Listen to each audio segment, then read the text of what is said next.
Hello everyone, I am Santosh. Today we are going to discuss the very important topic in DBMS, that is about normalisation. ಅದರಲ್ಲಿ ನಾವು second normal form ಇವತ್ತು study ಮಾಡಬೇಕು. Okay, first normal form already ನಾವು last ವಿಡಿಯೋನಲ್ಲಿ discuss ಮಾಡಿದ್ದೀವಿ. First normal form ಅಂದರೆ ಏನು, ಅಲ್ಲಿ ಏನಾಗುತ್ತೆ, ಒಂದು ಸೆಲ್ ಒಳಗಡೆ ಒಂದೇ ಡೇಟಾ ಸ್ಟೋರ್ ಮಾಡಬೇಕು ಅನ್ನೋದು ರೂಲನ್ನು ನಾವು ಫಾಲೋ ಮಾಡ್ತೀವಿ. ಬಟ್ 1NF ಆದರೂ ಕೂಡ ಅಲ್ಲಿ ಪ್ರಾಬ್ಲಮ್ಸ್ ಇನ್ನೂ ಎಕ್ಸಿಸ್ಟ್ ಇರೋ ಚಾನ್ಸ್ ಇರುತ್ತೆ. ಅಂದರೆ ಒಂದು ಟೇಬಲ್ಲು ಫಸ್ಟ್ ನಾರ್ಮಲ್ ಫಾರ್ಮಲ್ಲಿ ಕನ್ವರ್ಟ್ ಆದಮೇಲೂ ಅದರಲ್ಲಿ ಪ್ರಾಬ್ಲಮ್ ಇರೋ ಚಾನ್ಸ್ ಇರುತ್ತೆ. ಆ ಪ್ರಾಬ್ಲಮ್ಸನ್ನು ರಿಮೂವ್ ಮಾಡೋಕ್ಕೆ we are moving into second normal form. 1NF ಅಲ್ಲಿ ಸ್ಟಿಲ್ ಎರರ್ಸ್ ಇರ್ಬೋದು. 1NF ಆದಮೇಲೆ ಎರರ್ಸ್ ಇದ್ರೆ ಏನಾಗುತ್ತೆ, ಡುಪ್ಲಿಕೇಶನ್ ಎಕ್ಸಿಸ್ಟ್ ಆಗುತ್ತೆ. ಆ ಡುಪ್ಲಿಕೇಶನನ್ನು ಅವಾಯ್ಡ್ ಮಾಡಬೇಕಂದ್ರೆ ಮತ್ತೆ ನೀವು 2NFಗೆ ಕನ್ವರ್ಟ್ ಮಾಡಬೇಕು. ಓಕೆ, ಫಸ್ಟ್ ನಾನು ಬರಿತೀನಿ ಅದನ್ನು. 1NF first normal form removed multi valued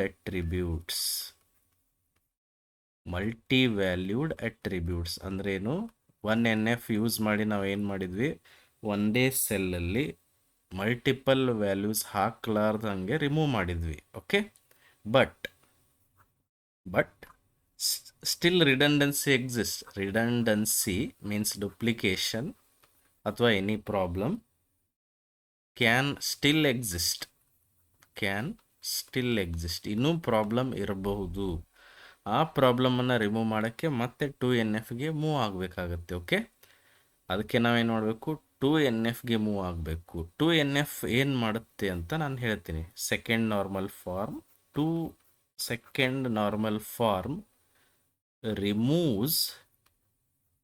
removes partial functional dependency. ಅದಕ್ಕೆ ನೀವು ಫಂಕ್ಷನಲ್ ಡಿಪೆಂಡೆನ್ಸಿ ಸ್ಟಡಿ ಮಾಡಲೇಬೇಕು ನಾರ್ಮಲೈಸೇಷನ್ ಕಲಿಬೇಕಂದ್ರೆ. ಓಕೆ, 2NF ಏನು ಮಾಡುತ್ತಂದರೆ ಡೇಟಾಬೇಸ್ ಟೇಬಲಲ್ಲಿರುವಂಥ ಪಾರ್ಷಿಯಲ್ ಫಂಕ್ಷನಲ್ ಡಿಪೆಂಡೆನ್ಸಿಯನ್ನು ರಿಮೂವ್ ಮಾಡುತ್ತೆ. ನಾನು ಹೇಳಿದ್ದೆ there are 3 types of functional dependency. ಒಂದು ಫುಲ್ ಫಂಕ್ಷನಲ್ ಡಿಪೆಂಡೆನ್ಸಿ, ಒಂದು ಪಾರ್ಷಿಯಲ್ ಡಿಪೆಂಡೆನ್ಸಿ, ಒಂದು transitive dependency. Full functional dependency ಇದ್ದರೆ database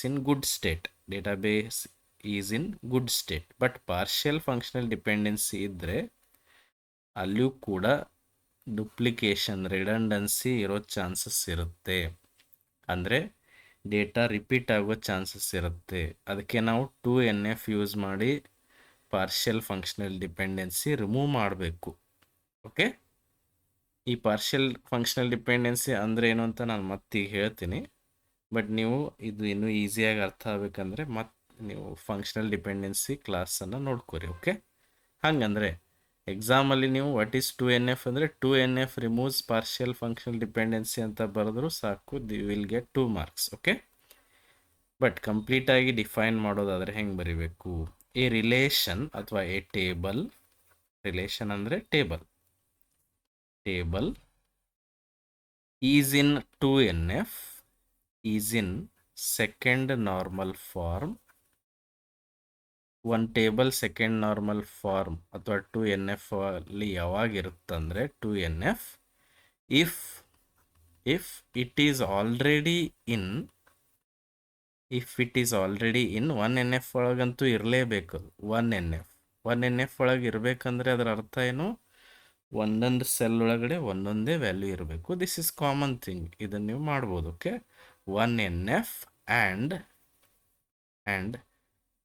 has no partial dependency ಇರಬಾರ್ದು.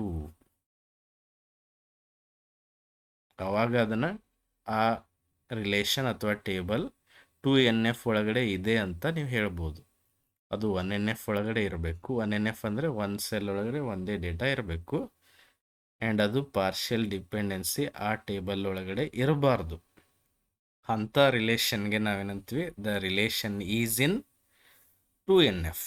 ಓಕೆ, ಈಗ ಇನ್ನೂ ಈಸಿಯಾಗಿ ನಾವು ಮೊದಲು ಪಾರ್ಷಿಯಲ್ ಡಿಪೆಂಡೆನ್ಸಿ ಅಂದರೆ ಏನಂತ ತಿಳ್ಕೊಬೇಕಾಗುತ್ತೆ. ಇದನ್ನು ಆಲ್ರೆಡಿ ನಾನು ಹೇಳಿದ್ದೀನಿ, ಮತ್ತೆ ಲೆಟ್ ಅಸ್ ಡಿಸ್ಕಸ್. ಓಕೆ, ಹಂಗಂದರೆ ಪಾರ್ಷಿಯಲ್ ಡಿಪೆಂಡೆನ್ಸಿ ಅಂದರೆ ಏನು ಅಂತ ತಿಳ್ಕೊಂಡು ಒಂದು ಎಕ್ಸಾಂಪಲಲ್ಲಿ ಚೆಕ್ ಮಾಡೋಣ ಪಾರ್ಷಿಯಲ್ ಡಿಪೆಂಡೆನ್ಸಿ ಇದೇನೋ ಇಲ್ವೋ ಅಂತ. ಪಾರ್ಷಿಯಲ್ ಡಿಪೆಂಡೆನ್ಸಿ ಇದ್ದರೆ ಅದನ್ನು ರಿಮೂವ್ ಮಾಡಬೇಕು. ಆವಾಗ ದ ಟೇಬಲ್ ಅಥವಾ relation will come under 2NF, second normal form. ಅಂದರೆ ಮೊದಲಿನಕ್ಕಿಂತ ಬೆಟರ್ ಸ್ಟೇಜ್ಗೆ ನಾವು ಮೂವ್ ಆಗ್ತೀವಿ. ಓಕೆ, ಅಂದರೆ ಆದಷ್ಟು ಡುಪ್ಲಿಕೇಶನ್ ಅವಾಯ್ಡ್ ಮಾಡೋಕ್ಕೇ ವಿ ಆರ್ ಟ್ರೈಂಗ್. ಆದಷ್ಟು all errors we are removing. Okay, ಹಂಗಂದರೆ what is partial dependency? Partial dependency ಅಂದರೆ ಏನು ಅಂತ ನೋಡೋಣ. ಪಾರ್ಷಿಯಲ್ ಡಿಪೆಂಡೆನ್ಸಿ ಅಥವಾ partial functional dependency. Partial dependency means, ನಾನು ಆಲ್ರೆಡಿ ಹೇಳಿದ್ದೆ, partial dependency means a attribute, a non key ಇರಬಾರ್ದು, ಅದು ಅಂದರೆ ಪ್ರೈಮರಿ ಕೀ ಇರಬಾರ್ದು. A non key attribute depends on, should depend on or depends on only part of the key, only part of the composite key. ಈ ಸಿಚುವೇಶನಲ್ಲಿ ನಾವು ಅದು partial ಡಿಪೆಂಡೆನ್ಸಿಯಲ್ಲಿ ಇದೆ, ಅಲ್ಲಿ ಇದೆ ಅಂತ ಹೇಳ್ಬೋದು. ಪಾರ್ಷಿಯಲ್ ಡಿಪೆಂಡೆನ್ಸಿ ಅಂದ್ರೇನು, ಒಂದು ಯಾವುದೋ ಅಟ್ರಿಬ್ಯೂಟು ಬರೀ ಪಾರ್ಟ್ ಆಫ್ ದಿ ಕೀ ಮೇಲೆ ಡಿಪೆಂಡ್ ಇದ್ದರೆ ಅದಕ್ಕೆ ಪಾರ್ಷಿಯಲ್ ಡಿಪೆಂಡೆನ್ಸಿ ಅಂತ ಕರೀತಾರೆ. ಕೀ ಅಂದ್ರೇನು, ಯೂಶ್ವಲಿ ಏನಾಗುತ್ತೆ, ಡೇಟಾಬೇಸ್ ಟೇಬಲಲ್ಲಿ ಎಲ್ಲ ಅಟ್ರಿಬ್ಯೂಟ್ಸು ಕೀ ಮೇಲೇ ಡಿಪೆಂಡ್ ಇರಬೇಕು.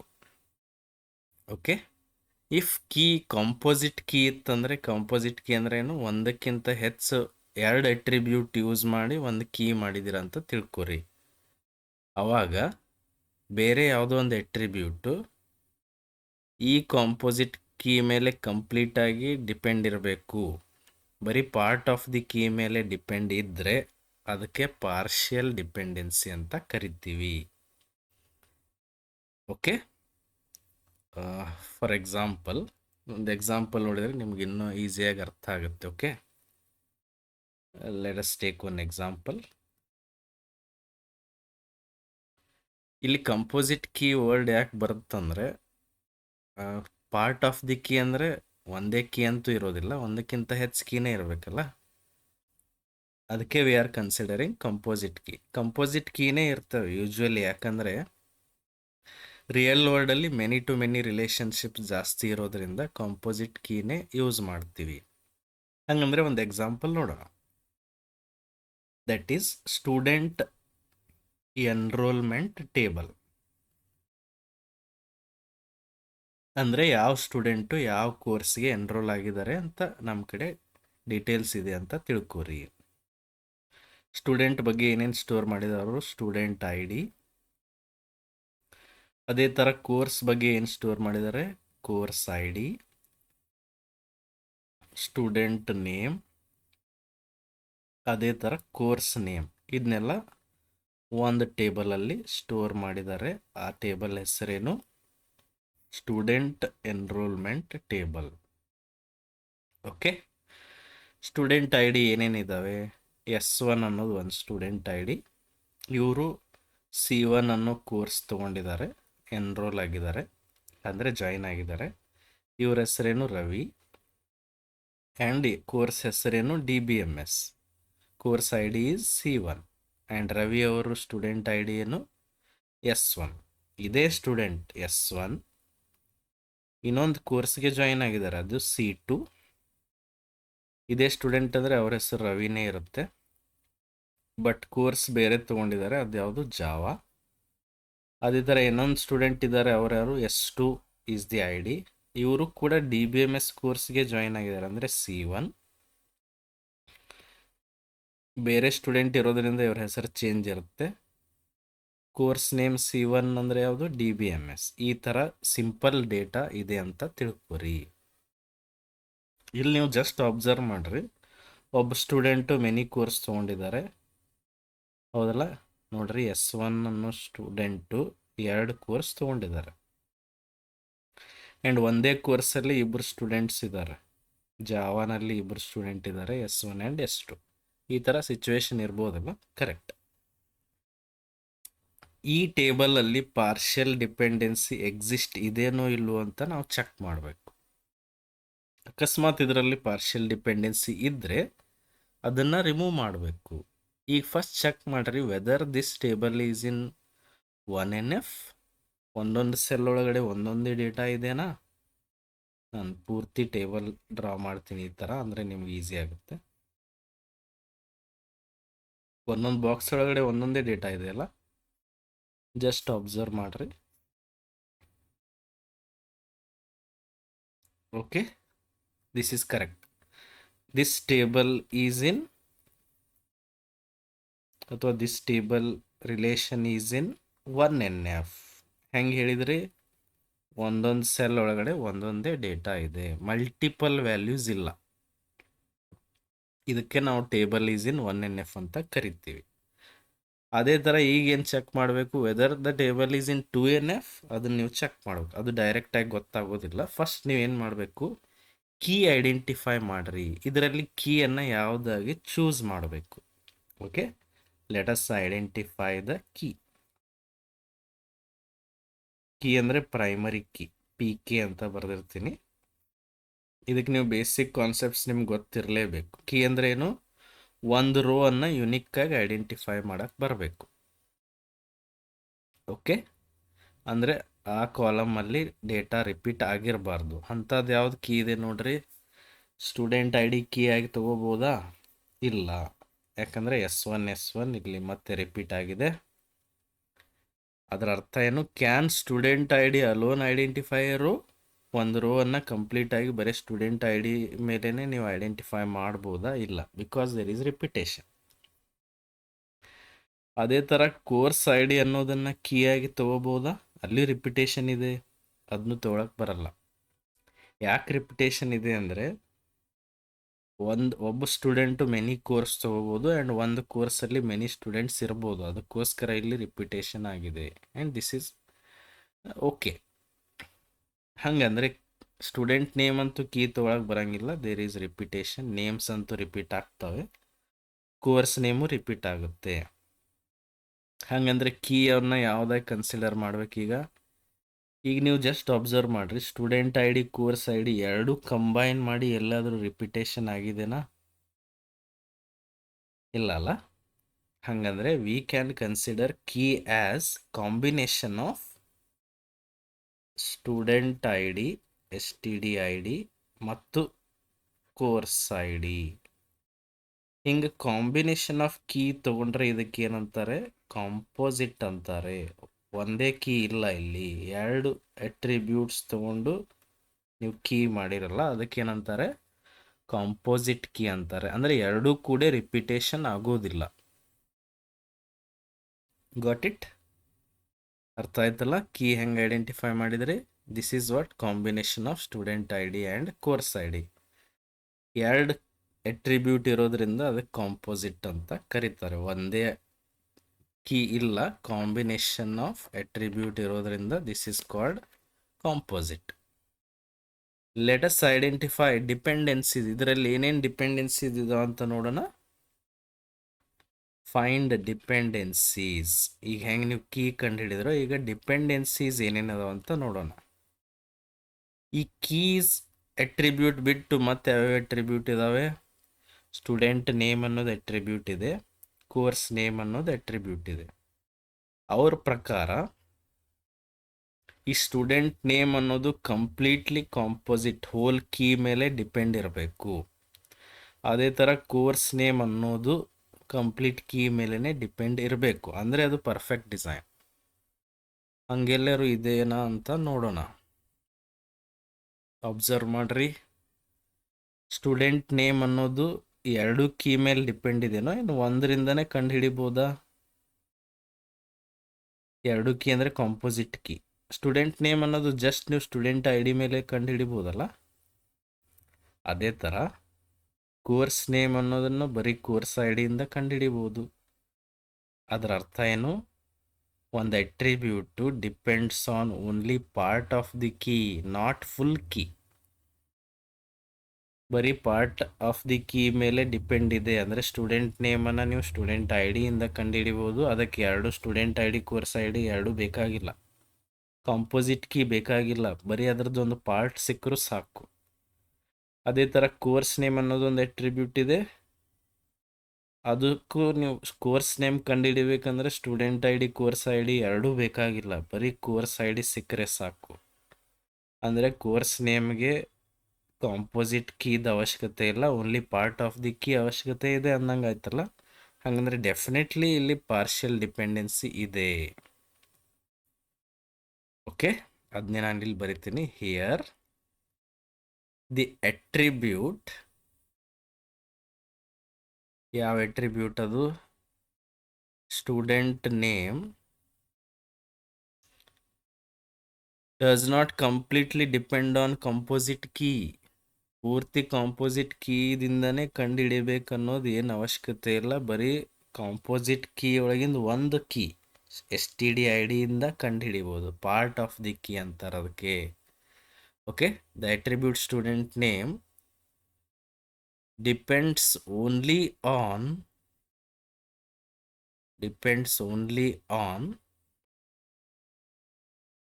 Student I D. Yes, only student ID, not on the full key, not on the full composite key. ಅಂದರೆ student I D, student name ಕಂಡುಹಿಡಿಯೋಕ್ಕೆ student I D course I D ಎರಡೂ ಬೇಕಾಗಿಲ್ಲ, ಬರೀ part ಇದ್ದರೆ ಸಾಕು. Part ಅಂದರೆ S T D I D ಇದ್ದರೆ ಸಾಕಲ್ಲ. ಅದೇ ಥರ ಅಂದರೆ ಇದನ್ನ ಹೆಂಗೆ ಬರಿತೀರಿ? How to write with the help of dependency symbol ಹೆಂಗೆ ಬರೀತಾರೆ ಇಲ್ಲಿ? S T D I D ಇಂದ ಸ್ಟೂಡೆಂಟ್ ನೇಮ್ ಕಂಡುಹಿಡಿಬಹುದು, ಈ ಥರ ಸಿಂಬಾಲಿಕಲಿ ರಿಪ್ರೆಸೆಂಟ್ ಮಾಡ್ತಾರೆ. ಅದೇ ಥರ ಇನ್ನೊಂದು ಅಟ್ರಿಬ್ಯೂಟ್ ಇದೆ, ಅದನ್ನು ಚೆಕ್ ಮಾಡಬೇಕು, ಅದು ಹೆಂಗೆ ಡಿಪೆಂಡೆನ್ಸಿ ಇದೆ ಅಂತ. ದಿ ಅಟ್ರಿಬ್ಯೂಟ್ ಕೋರ್ಸ್ ನೇಮ್ ಕಂಡುಹಿಡಿಯೋಕ್ಕೆ ಎರಡು ಬೇಕಾಗಿಲ್ಲ, ಪಾರ್ಟ್ ಇದ್ದರೆ ಸಾಕು. Depends only on course I D, no need of student I D, part ಅಷ್ಟೇ ಇದ್ರೆ ಸಾಕಲ್ಲ. Not on the full key, full composite key. Got it? Course name ಕಂಡುಹಿಡಿಯೋಕ್ಕೆ ಫುಲ್ ಕೀ ಬೇಕಾಗಿಲ್ಲ, ಪಾರ್ಟ್ ಆಫ್ ದಿ ಕೀ ಸಾಕು. ನೋಡ್ರಿ, student ನೇಮನ್ನು ಬರೀ S T D I ಡಿಯಿಂದ ಕಂಡುಹಿಡಿಬೋದು, ಪಾರ್ಟ್ ಆಫ್ ದಿ ಕೀ. ಅದೇ ಥರ ಫುಲ್ ಕೀ ಅಲ್ಲ, ಬರೀ S T D I D. Course I ಡಿಯನ್ನು ಕೋರ್ಸ್ ನೇಮನ್ನು ಕೋರ್ಸ್ ಐ ಡಿಯಿಂದ ಕಂಡುಹಿಡಿಬೋದು, ಫುಲ್ ಕೀ ಅವಶ್ಯಕತೆ ಇಲ್ಲ, ಪಾರ್ಟ್ ಆಫ್ ದಿ ಕೀ ಸಾಕಲ್ಲ.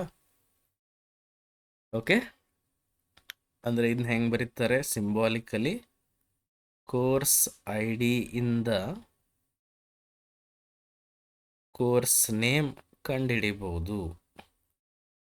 ಕೋರ್ಸ್ ನೇಮ್ ಕಂಡುಹಿಡಿಯೋಕ್ಕೆ ಸ್ಟೂಡೆಂಟ್ ಐ ಡಿ ಅವಶ್ಯಕತೆ ಇಲ್ಲ, ಬರೀ ಪಾರ್ಟ್ ಇದ್ದರೆ ಸಾಕು. ಇದರ ಅರ್ಥ ಏನು? ಪಾರ್ಷಿಯಲ್ ಡಿಪೆಂಡೆನ್ಸಿ ಡೆಫಿನೆಟ್ಲಿ ಇಲ್ಲಿ ಇದೆ ಅಂತ ಅರ್ಥ. ಹಂಗಂದ್ರೆ let us write about that.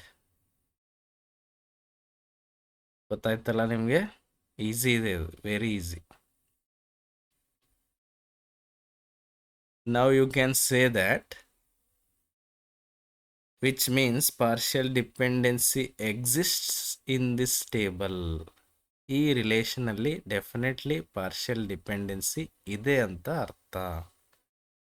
ಯಾಕಂದರೆ ಎರಡು ಅಟ್ರಿಬ್ಯೂಟ್ಗಳು ಪಾರ್ಟ್ ಆಫ್ ದಿ ಕೀ ಮೇಲೇ ಡಿಪೆಂಡ್ ಇದ್ದಾವೆ. Okay, I am removing it. Wait, ಇದನ್ನು ನಾವೀಗ ಬರೆಯೋಣಂತೆ. ಇದರ ಅರ್ಥ ಏನು? ವಿಚ್ ಮೀನ್ಸ್ ನೀವು ಎಕ್ಸಾಮಲ್ಲಿ ಈ ಥರ ಎಕ್ಸ್ಪ್ಲೇನ್ ಮಾಡಲೇಬೇಕು. Okay, partial dependency exists, partial dependency exists in this table ಅಥವಾ in this relation.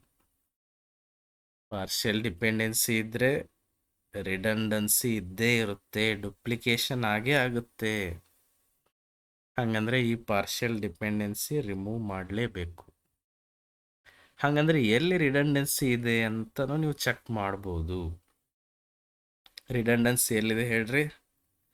Student I D S1 Ravi, S1 Ravi. ಅದೇ ಥರ C1 DBMS, course name repeat ಆಯಿತು, ಸ್ಟೂಡೆಂಟ್ ನೇಮು ರಿಪೀಟ್ ಆಗ್ತಾ ಇದೆ. Can you observe? ಇಲ್ಲಿ ಬರೀ 3 ರೋಸ್ ಇದ್ದಾವೆ. ಇದೇ ಥರ ಲ್ಯಾಕ್ಸ್ ಟುಗೆದರ್ ರೋಸ್ ಇದ್ದಾಗ, ಫಾರ್ ಎಕ್ಸಾಂಪಲ್ ಎಲ್ಲ ಸ್ಟೂಡೆಂಟ್ಸು DBMS ಕೋರ್ಸೇ ತೊಗೊಂಡಿದ್ದಾರೆ ಅಂತ ತಿಳ್ಕೊರಿ. ಅಲ್ಲಿ C1 ಅದ್ರ ಜೊತೆ DBMS ಈ ಥರ ರಿಪೀಟ್ ಆಗ್ತಾ ಹೋಗುತ್ತೆ. ಮೀನ್ಸ್ ರಿಡಂಡೆನ್ಸಿ ಎಲ್ಲಿ ಎಕ್ಸಿಸ್ಟ್ ಇದೆ ಅದೇ ಥರ. ಅಥವಾ ಒಬ್ಬ ಸ್ಟೂಡೆಂಟು ಒಂದು 10 ಕೋರ್ಸ್ ಅಥವಾ 50 ಕೋರ್ಸ್ ಮಾಡಿದ್ದಾರೆ ಅಂತ ತಿಳ್ಕೊರಿ. S1 Ravi DBMS, S1 Ravi Java, S1 Ravi cyber security, S1 Ravi AI, S1 Ravi C programming, S1 Ravi C++, ಈ ಥರ ರವಿ ಇಟ್ ವಿಲ್ ರಿಪೀಟ್. ಹಾಗಂದ್ರೆ ವೇರ್ ರಿಡಂಡೆನ್ಸಿ ಎಕ್ಸಿಸ್ಟ್, ರಿಡಂಡೆನ್ಸಿ ಎಲ್ಲಿ ಎಕ್ಸಿಸ್ಟ್ ಇದೆ? ಯೂಶ್ವಲಿ ಸ್ಟೂಡೆಂಟ್ ನೇಮ್ ಮತ್ತು course names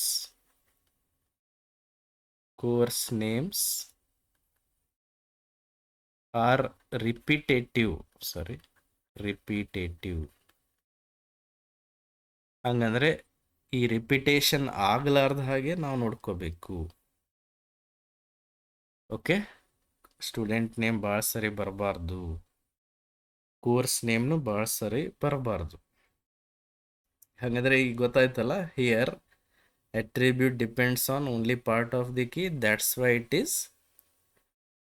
it has partial dependency. ಈ partial ಡಿಪೆಂಡೆನ್ಸಿನ ಈಗ ನಾವು remove ಮಾಡಬೇಕಾಗುತ್ತೆ. ಹಂಗಂದ್ರೆ ಲೆಟ್ ಅಸ್ ರಿಮೂವ್ ಇಟ್. ಹೆಂಗೆ ರಿಮೂವ್ ಮಾಡ್ಬೋದು? ನಾವು ಮೊದಲೇ ಹೇಳಿದ್ವಿ ಏನಂತ, ಒಂದು ಕಾನ್ಸೆಪ್ಟ್ ಅಥವಾ ಒಂದು ಫ್ಯಾಕ್ಟ್ ಒಂದು ಟೇಬಲ್ ಅಂತ. ಅಂದ್ರೆ ಏನು? ಯಾವುದ್ರ ಬಗ್ಗೆನೂ ನೀವು ಡೇಟಾ ಸ್ಟೋರ್ ಮಾಡ್ತಿದ್ದೀರಿ ಅಂದರೆ ಅದಕ್ಕೊಂದು ಸೆಪ್ರೇಟ್ ಟೇಬಲ್ ಮಾಡಿರಿ. No need to combine. Student ಬಗ್ಗೆ ಡೇಟಾ ಸ್ಟೋರ್ ಮಾಡ್ತಾ ಇದ್ರೆ ಸ್ಟೂಡೆಂಟ್ ಸಪ್ರೇಟ್ ಟೇಬಲ್ ಮಾಡಿರಿ.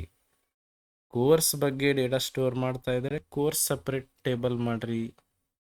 ಡು ನಾಟ್ ಕಂಬೈನ್ ಮಾಡಬಾರ್ದು. ಕಂಬೈನ್ ಮಾಡಿದರೆ ಡೆಫಿನೆಟ್ಲಿ ರಿಡಂಡೆನ್ಸಿ, ಡುಪ್ಲಿಕೇಶನ್ ಅರೈಸ್ ಆಗೋ ಚಾನ್ಸ್ ಇರುತ್ತೆ. ಹಾಗಂದ್ರೆ let us convert this table to 2NF. ಇದನ್ನ ನಾವು 2NF ಗೆ ಕನ್ವರ್ಟ್ ಮಾಡೋಣ. ಸ್ಪ್ಲಿಟ್ ಟೇಬಲ್ ಇಂಟು, ಈ ಹೋಲ್ ಟೇಬಲ್ ಅನ್ನ ನಾವು 3 ಟೇಬಲ್ ಆಗಿ ಕನ್ವರ್ಟ್ ಮಾಡ್ಬೇಕೀಗ. ಯಾಕಂದ್ರೆ ಇಲ್ಲಿ ಇನ್ನೊಂದು ಏನಿದೆ ಅಂದ್ರೆ this table has the relationship of many to many relationship ಇದ್ರೆ ಡೆಫಿನೆಟ್ಲಿ 3 ಟೇಬಲ್ಸ್ ಆಗಿ ಕನ್ವರ್ಟ್ ಮಾಡಬೇಕು. ಸ್ಟೂಡೆಂಟ್ ಬಗ್ಗೆ ನೀವು ಸ್ಟೂಡೆಂಟ್ ಟೇಬಲಲ್ಲಿ ಮಾತ್ರ ಸ್ಟೋರ್ ಮಾಡ್ರಿ. ಕೋರ್ಸ್ ಬಗ್ಗೆ ಕೋರ್ಸ್ ಟೇಬಲಲ್ಲಿ ಮಾತ್ರ ಸ್ಟೋರ್ ಮಾಡ್ರಿ. ಆಮೇಲೆ ಅಡ್ಮಿಷನ್ ರಿಲೇಟೆಡ್ ಅಂದರೆ ಎನ್ರೋಲ್ಮೆಂಟ್ ರಿಲೇಟೆಡ್ಗೆ ಇನ್ನೊಂದು ಟೇಬಲ್ ಕ್ರಿಯೇಟ್ ಮಾಡ್ರಿ. ಹಾಗಂದ್ರೆ first of all we will create student table separately. Student ಟೇಬಲಲ್ಲಿ student data only. Okay, got it? S1 S2 ಇಬ್ಬರು ಸ್ಟೂಡೆಂಟ್ ಇದ್ದಾರೆ. S1 ಅಂದರೆ ರವಿ, S2 ಅಂದರೆ ಆಶಾ. ಓನ್ಲಿ ಒನ್ಸ್ ಟೈಮ್ ಅಷ್ಟೇ ಎಂಟ್ರಿ ಮಾಡಿದ್ರಲ್ಲ, ರೈಟ್? ರವಿ ರಿಪೀಟ್ ಆಗೋ ಚಾನ್ಸೇ ಇಲ್ಲ. ಅದೇ ಥರ ಕೋರ್ಸ್ ಟೇಬಲ್ ಮಾಡ್ರಿ. Course ID, course name. Okay, how many courses are there? There are 2 courses, C1 DBMS, C2 Java. Finish. ಅವೆಲ್ಲ ಒಂದೇ ಸರಿ ಸ್ಟೋರ್ ಮಾಡಿದ್ರಲ್ಲ, ರಿಪಿಟೇಷನ್ ಅಂತೂ ಮಾಡೇ ಇಲ್ಲ. ಈಗ ಇನ್ನೊಂದು ಟೇಬಲ್ ಬೇಕು, ದಟ್ ಈಸ್ ಎನ್ರೋಲ್ಮೆಂಟ್ ಟೇಬಲ್. ಅಂದರೆ ಇಲ್ಲಿ ಯಾವ ಸ್ಟೂಡೆಂಟು ಯಾವ ಕೋರ್ಸ್ಗೆ ಜಾಯಿನ್ ಆಗಿದ್ದಾರೆ ಅಂತ ಸ್ಟೋರ್ ಮಾಡಬೇಕು. ಅಂದರೆ ಅದಕ್ಕೆ ಏನೇನು ಬೇಕು? Student I D, course I D is enough. ಇವೆರಡೇ ಡೇಟಾ ಸಾಕಲ್ಲ. ಓಕೆ, ಈಗ ನೀವು ಈಸಿಲಿ ಹೇಳ್ಬೋದು ಏನು, S1 ಅನ್ನೋ ಸ್ಟೂಡೆಂಟ್ ಯಾವ ಕೋರ್ಸ್ ತೊಗೊಂಡಿದ್ದಾರೆ ಇವರು? C1. ಅದೇ S1 ಸ್ಟೂಡೆಂಟ್ ಇನ್ನೊಂದು ಕೋರ್ಸ್ C2, ಅದೇ S2 ಸ್ಟೂಡೆಂಟ್ ಮತ್ತೆ C1. ಮುಗೀತಲ್ಲ, ಸಿಂಪಲ್. S1 ಅಂದರೆ ಯಾರು? Ravi. There is a connection. ಮತ್ತೆ S1 ಅಂದರೆ ಯಾರು? Ravi. No need to write Ravi Ravi Ravi. ಬರೀ ಐ ಡಿಯಿಂದನೇ ರಿಕಗ್ನಿಷನ್ ಮಾಡ್ಬೋದಲ್ಲ. ಅದೇ ಥರ C1 ಅಂದರೆ DBMS, C2 ಅಂದರೆ ಜಾವಾ. ಇಲ್ಲಿ ನೋಡ್ಬೋದು ನೀವು ಏನು ವೆರಿ ಇಂಟ್ರೆಸ್ಟಿಂಗ್ ಥಿಂಗ್ ನೀವೇನು ಅಬ್ಸರ್ವ್ ಮಾಡ್ಬೋದು ಅಂದರೆ, here student name stored only once. ಅದೇ ಥರ course name is also stored only once. No need of repetition. Fine, ಗೊತ್ತಾಯ್ತಲ್ಲ. ಈಗ we can say this table is in 2NF. ಇದು 2NF ಒಳಗಡೆ ಇದೆ ಅಂತ ಹೇಳ್ಬೋದು. ಅಂದರೆ ಡೆಫಿನೆಟ್ಲಿ ಇಲ್ಲಿ ಆದಷ್ಟು ರಿಡಂಡೆನ್ಸಿ ಕಡಿಮೆ ಆಯಿತು. ನಾನು ಮೊದಲೇ ಹೇಳಿದ್ದೀನಿ, ಕಂಪ್ಲೀಟಾಗಿ ಡುಪ್ಲಿಕೇಶನ್ ಅವಾಯ್ಡ್ ಮಾಡೋಕ್ಕೆ ಸಾಧ್ಯ ಇಲ್ಲ. At least for some level we can avoid the duplication. Got it? ಅರ್ಥ ಆಯ್ತಲ್ಲ. Here you can see student name is stored only once, course name is also stored only once. But enrolment ಟೇಬಲಲ್ಲಿ repetition ಆಗಿದೆ, it is fine. But at least somewhat ನಾವು redundancy ಕಡಿಮೆ ಮಾಡಿದ್ವಿ. This is what all about 2NF. ಗೊತ್ತಾಯ್ತಲ್ಲ. If you have any doubt you can comment, and if you are new to the channel, please subscribe and share the video. Thank you.